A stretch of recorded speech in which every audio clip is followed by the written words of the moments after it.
Professor Slice! Hi boys and girls, Professor Slicey here with some information about lesson 23 in module 5. What we're going to be looking at is page 160 and we're looking at letter B, 7 copies of 1/2. We're going to do it just like they did letter A. This is number 4, sorry. Alright, I'm excited because I did letter B and I did a really good job and I think I got the answer and I can show you how to get there. All right, so first, what I did, I made a number line. And I made a number line and I used dashes to make every whole number. I guessed that about 4 would be long enough to make my number line. So I have 4 whole numbers. What's the unit that I'm using that I'm going to break it down into?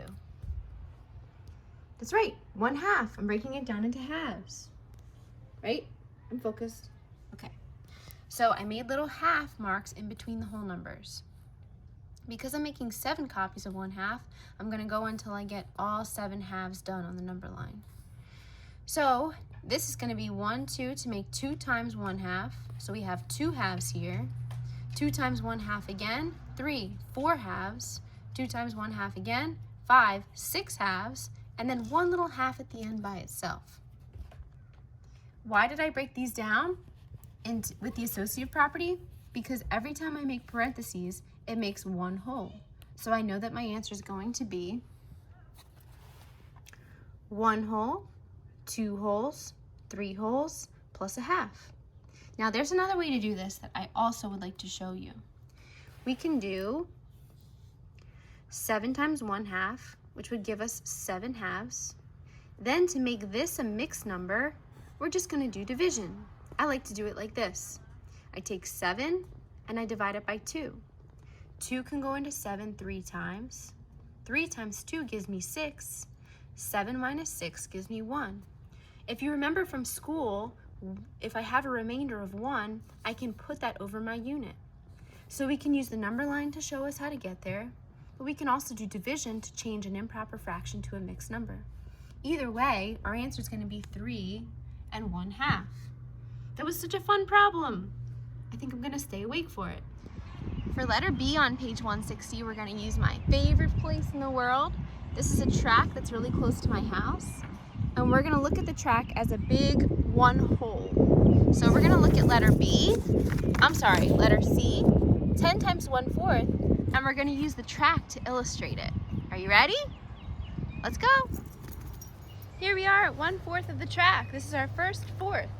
I like to look for weird creatures here. So 1/4.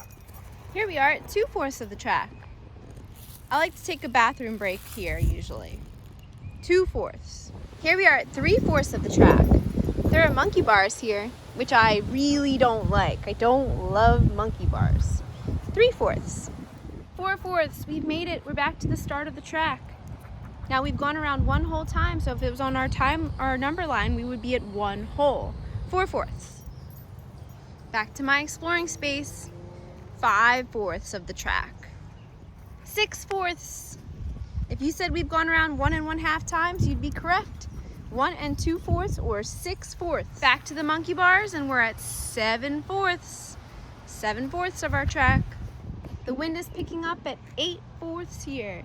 8/4 means that we've gone around the track 2 whole times. 8/4. 2 to go. 9/4. 9/4. We got 1 to go. We made it. 10/4. We're here. But the question is, where did we end up? Our starting point is directly over there. So we went around 2 whole times plus a half.